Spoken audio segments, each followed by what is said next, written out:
Hey everybody, welcome back to chemistry. So in my last presentation, I pointed out that you can take chemical reactions and classify them into one of four different types. And so one type was a combination reaction, another was a decomposition reaction, then we had a single replacement and a double replacement reaction.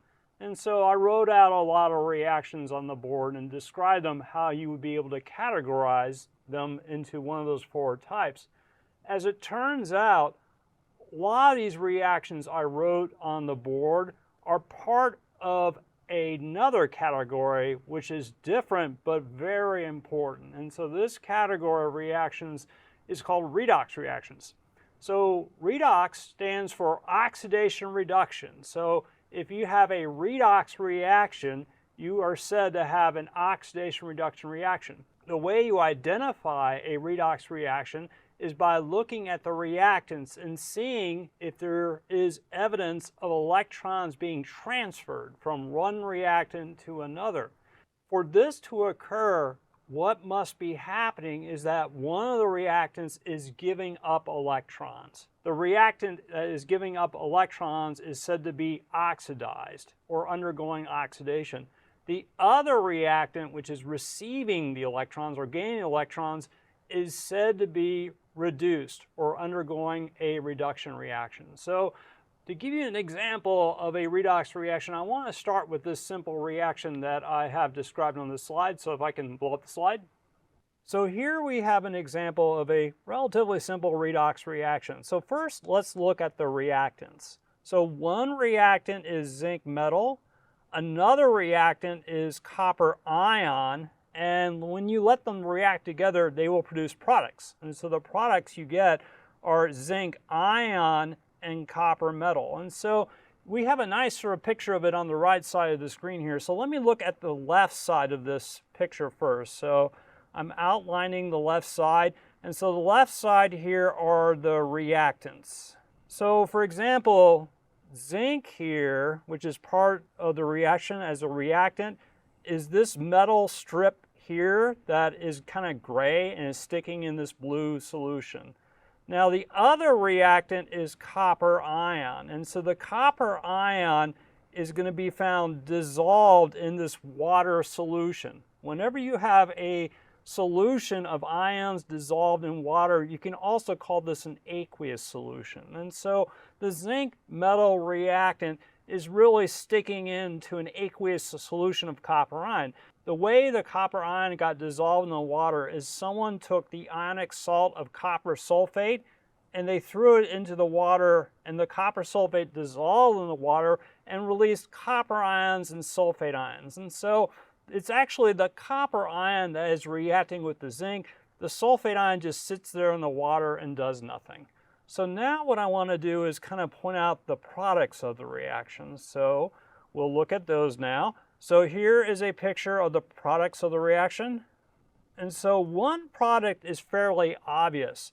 It's this, copper metal. And so the copper metal is this kind of brownish red solid, which appears black in this picture, that is depositing on the surface of the zinc metal. And also there's another picture down here, and you can really nicely see the copper metal depositing on the zinc.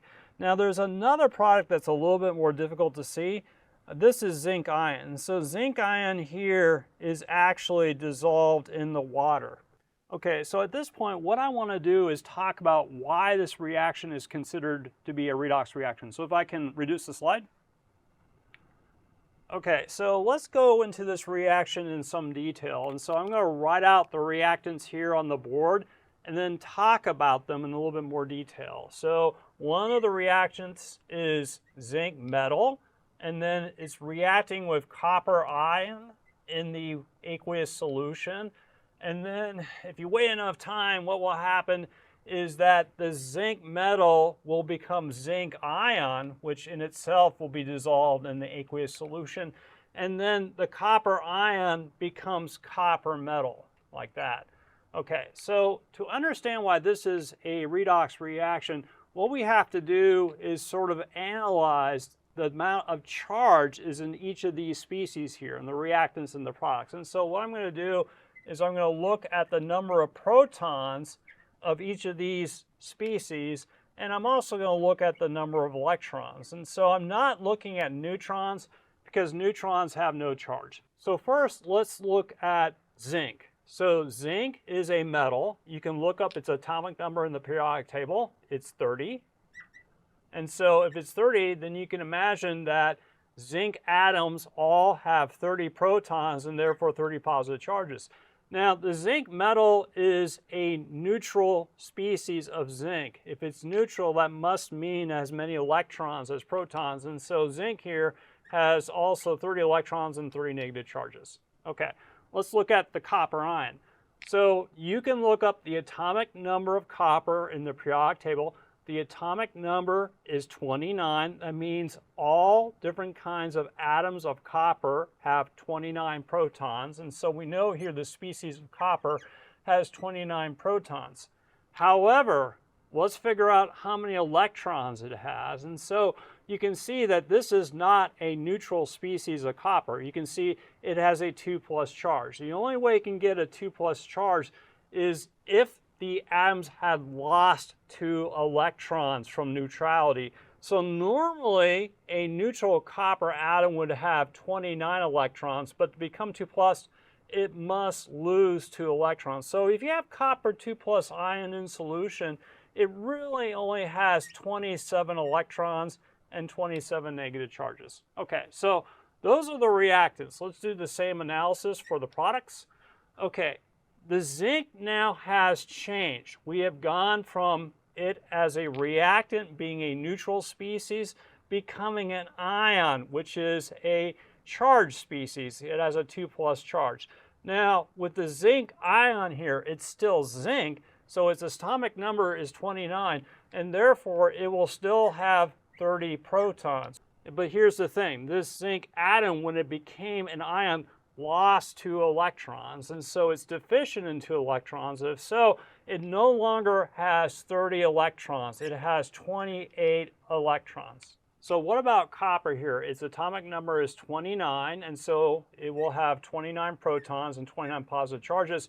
I don't see a charge here associated with copper, and therefore it's a neutral atom here, and so if that's the case, then it has 29 electrons. Okay.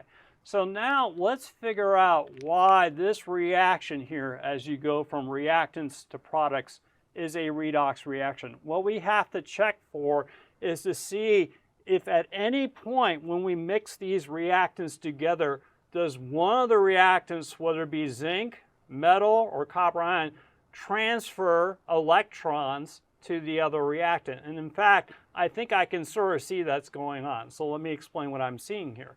So what I've noticed here is that zinc, the reactant, has 30 electrons, right?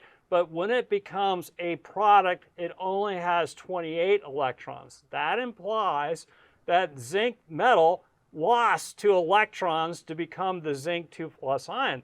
Well, where do the electrons go? They have to be picked up by something. And so guess what happened? Those 2 electrons found a copper ion, which has 27 electrons. Those 2 electrons added into those 27 electrons and became copper metal, which has 29 electrons. And so there is definitely electron transfer going on here. And I think what you can see, the transfer is occurring from the zinc metal here to the copper 2+ ions. So I'm going to indicate that here by writing here that we have 2 electrons leaving zinc and going to the copper ion to produce the products. Now, one of the things you're going to have to do is you're going to have to figure out which of these 2 reactants is said to be being oxidized or undergo oxidation, and which of the 2 is being reduced or undergoing reduction. And so one of the ways you can figure this out is by writing out something called half reactions for each of these reactants. And so in a half reaction, you're just writing out what one of the reactants is doing in an equation. So first, let me go ahead and write a half reaction for what's happening to zinc in this reaction. So here we start out with zinc here as a neutral atom, And you can see when you have this redox reaction occur, it becomes zinc ion. So we write that here, okay? So now let's go ahead and write the half reaction for what's going on with copper. It starts out as a reactant as copper ion here, so I'm going to write this here. And then it becomes copper metal like this. Okay. Now you have to figure out this zinc reactant here, is it being oxidized or it's being reduced? And so the way you might do that is by remembering this mnemonic, which is Leo goes grr. So Leo is loss of electrons is oxidation. Grr is gain of electrons is reduction. So let's look at the reactant zinc here and figure out, is it losing electrons as we go to zinc ion, or is it gaining electrons? Okay, so here's how I think about it. We have a neutral zinc atom, and what has happened, it has now got an excess positive charge. The way it got that is it must have lost 2 electrons. And so it looks like this neutral zinc atom to go to zinc ion is losing 2 electrons. And so I think it's pretty fair to say that the neutral zinc metal here is undergoing oxidation or is being oxidized. You can say either one. So zinc is being oxidized. Okay, so now let's look at the copper ion reactant and see if it's being reduced. This is how I think about it. The copper ion reactant here is deficient in 2 electrons. That's why it's got an excess plus charge. But when it goes to the copper metal as a product, it's going to have to get some electrons to become neutral. So it looks like the copper 2+ ion is gaining electrons to become the neutral copper atom. And so it looks like the copper ion is gaining electrons, and so that is GR, gain of electrons reduction. So you would say that the copper ion reactant here is being reduced. Okay. Now, what I want to do is maybe add some things that make the equations a little bit more complete. So here, let's go back looking at zinc, and you can see when zinc went from reactant to product, it lost 2 electrons. And we want to indicate those 2 electrons have been lost in this equation in some fashion. So the way we do that is we just indicate that when zinc goes to zinc ion, it releases 2 electrons. So we write plus 2 electrons like that.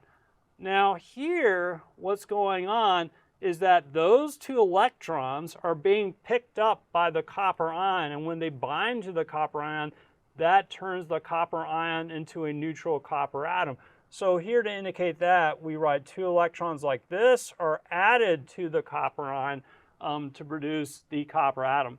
Now, there's one more thing I need to mention about these kinds of species. And so one way to characterize the reactants is to say they're either oxidized or reduced. But another way to characterize the reactants is to identify whether they are an oxidizing agent or a reducing agent. So let me tell you how you figure that out. There's sort of an easy way to do it, and then there's a little bit more complicated way. So the easy way to figure that out is think about it like this. So you can see in this reaction here, the reactant zinc was being oxidized. Well, if you wanted to, you can maybe think of zinc as being a double agent. So even though it's being oxidized, it truly is a reducing agent. So we're going to write reducing agent here, and I'll talk about why we think of it as a reducing agent in a minute. And so same deal with the copper 2+ ion. This is the species that's being reduced, but it's a double agent. So you can think of this as an oxidizing agent. And so let me go ahead and explain why you have these words associated in this way. So here's the way I think about it. So zinc is definitely being oxidized. You can clearly see that it's losing 2 electrons to become a zinc ion. But one thing zinc is doing is it's giving its 2 electrons and forcing them on the copper ion. And it forces the copper ion to be reduced. So you can think of zinc as the agent that causes the reduction of the copper ion. That's why it's called the reducing agent. Now, you have the copper ion, you can clearly see it's being reduced, but it's an oxidizing agent. Why is that? Well, maybe in one way you can think about this is this copper ion really, to become reduced, it had to yank off 2 electrons from this poor zinc atom. So the copper ion snuck up to this poor zinc atom, yanked off 2 electrons and grabbed them for himself, and then it became a copper metal. But when you yank off 2 electrons, basically you're oxidizing this metal. So really the copper ion here is really also an oxidizing agent. Okay, so we move on. So this slide here, I have written down what I have on the board. So there's one more thing I need to go over. So let me erase this and I'll get back to you. Okay, so one of the things you're likely going to have to do on a test or on a homework assignment is look at a redox reaction and figure out which species is being oxidized and which species is being reduced. And so I have 2 example redox equations here, and so let's figure that out for each of these equations. And so there are a number of ways you can do it. So one way you can do it is by writing out half reactions. I think it may be a little bit easier to see who is being oxidized and reduced in that way. So for this first equation, let me go ahead and write out half reactions for iron and aluminum. So I'm going to write them here. So we have iron 3 plus is going to neutral iron metal. And we have aluminum also as a reactant, like iron 3 plus. It's going to aluminum 3 plus ion. So this reaction is not so difficult to identify what's being oxidized and which is being reduced. It's because here you can sort of see that we can sort of easily in our minds imagine whether these species have the full complement of electrons to make it a neutral species, or do they have some kind of deficiency of electrons to make it cations. And so you can really clearly see that here. So here what we can see is that we have iron 3 plus. This is an iron atom that is deficient in 3 electrons, but it's being converted over to iron neutral atom. So in order to go from a deficiency of 3 electrons to a neutral atom, it must gain 3 electrons like this. And so you can now see that this reactant here, this iron here, is going to be reduced. Now, how about aluminum? So aluminum is going from a neutral species to a cation, which is missing electrons. And so that must mean that these electrons are being pulled off. So if it's losing 3 electrons, it looks like the aluminum here is being oxidized. Now, I'm not going to write these in, but you should recall that the reactant is being reduced is the oxidizing agent, and the reactant is being oxidized is the reducing reagent. Okay, so let's do this next one here. It's a little bit trickier. So let me write out the 2 half reactions for this. We have 1 tin ion with 2 plus as a reactant becoming another tin ion as 4 plus. This is a different ion. And then we have iron 3 plus becoming iron 2 plus. All right. So first, let's look at this tin reaction. So this is a tin ion. It's deficient in 2 electrons. The product is a tin ion that's deficient in 4 electrons. It sounds like when it went from 2 plus to 4 plus, it must have lost 2 electrons. 2 electrons went off, and so to indicate that, I write plus 2 electrons like that. So it looks like the tin here is releasing some electrons, it's losing some electrons, it's being oxidized, and so this is oxidized. Okay, now let's look at the iron.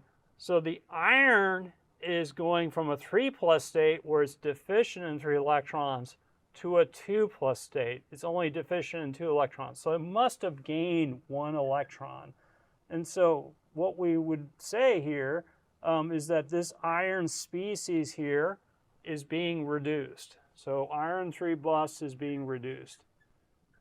And so iron 3 plus is being reduced. It's the oxidizing agent. SN2 plus is being oxidized, the reducing agent. Now, one more thing I need to mention about all these reactions I've done so far. Notice that when I'm identifying what is being oxidized, what is being reduced, the oxidizing agent, reducing agent, I just added those terms only to reactants. I never added those terms to products. So you have to remember, these words are associated with reactants only. Okay, so these are some of the easier ones. I'm going to erase this, and then we'll talk about how we figure out what is being oxidized and reduced for more difficult equations. So let me erase this. Okay, so I've written up a couple of reactions here. They're both redox reactions, and so let's look at this top reaction here and figure out which of these reactants, whether it be methane here, which is CH4, or oxygen here, is being oxidized and which one is being reduced. And so this one is much more difficult to analyze. And the reason is, in this chemical reaction, as you can see, we don't have any atoms becoming monatomic ions. And there it's pretty clear that you are losing electrons or gaining electrons. However, I can sort of tell you that in this reaction I have written that there is some electron motion between the atoms here involved in the reaction. So if you were to take some more advanced chemistry courses, you would learn how to very carefully figure out which of these species, these reactants, is being oxidized and reduced. But chemists like this 10-cent method to figure it out. So if you have a chemical reaction and you don't see that there are any monatomic ions, however, you do see that the reactants and products have oxygen and hydrogen atoms, there is sort of a quick 10-cent way to figure out which of these molecules, which of these reactants is being oxidized and which is being reduced. The way you do it is this. If you have a reactant and it's becoming a product and it seems to be gaining oxygen atoms, then that reactant is being oxidized.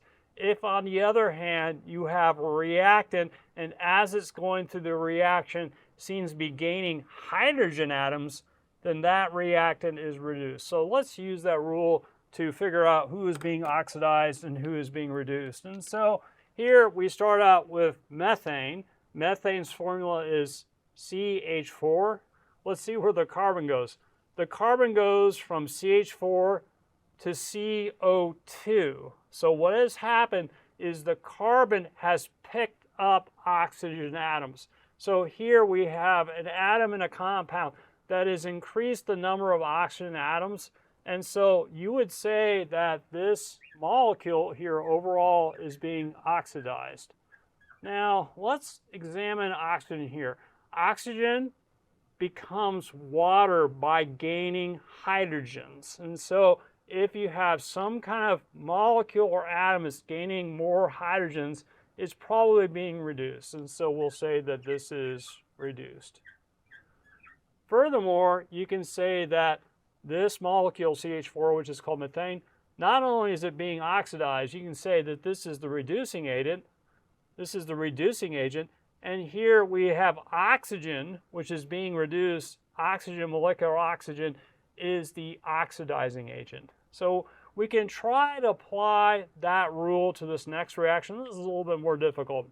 So here what you can see is one problem is that we have no hydrogens involved in this reaction. So what you try to do is this. If it seems like there is an element here that's really gaining a lot of oxygen atoms, that is probably being oxidized. And the other element, molecule involved is probably being reduced. So here we have an element. This is iron. And I want you to notice that as iron transitions here from a reactant to a product, it's picking up a lot of oxygen atoms, right? And so you can probably bet that iron here is being oxidized. So oxygen, it's a little bit unclear because it's not really picking up hydrogens, but here's the rule. If you have a redox reaction, if you have some kind of atom, element, or compound or ion that is being oxidized, then the other reactant, whatever it is, must be being reduced. So although it's not obvious here, oxygen must be being reduced. And by the way, one final thing I might mention is this final reaction here is the reaction that takes iron and reacts it with oxygen in the air and creates this compound, iron oxide, which is better known as rust. Okay, well, thank you for listening to that. We'll see you next time.